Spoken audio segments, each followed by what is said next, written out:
Mysore sandal soap. అసలు ఈ soap తయారవడానికి మొదటి ప్రపంచ యుద్ధమే కారణం. 20వ శతాబ్దం ప్రారంభంలో మైసూర్ ప్రపంచవ్యాప్తంగా గంధపు చెక్కకు ప్రసిద్ధి.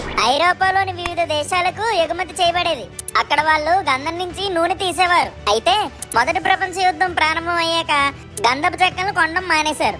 దాంతో అప్పటి మైసూర్ రాజు విదేశాల నుంచి మెషిన్లు తెప్పించి ఇక్కడే గంధపు చెక్కల నుంచి నూనె తీయాలని నిర్ణయించుకున్నాడు. 1916లో మోక్షగుండం విశ్వేశ్వరయ్య గారి ఆధ్వర్యంలో బెంగళూరులో ప్రభుత్వ సబ్బుల కర్మాగారాన్ని స్థాపించారు. మైసూర్ మహారాజును కలవడానికి ఇద్దరు వ్యక్తులు ఫ్రాన్స్ నుండి వచ్చారు. గంధపు నూనెతో చేసిన సబ్బులని తమ వెంట తెచ్చుకున్నారు.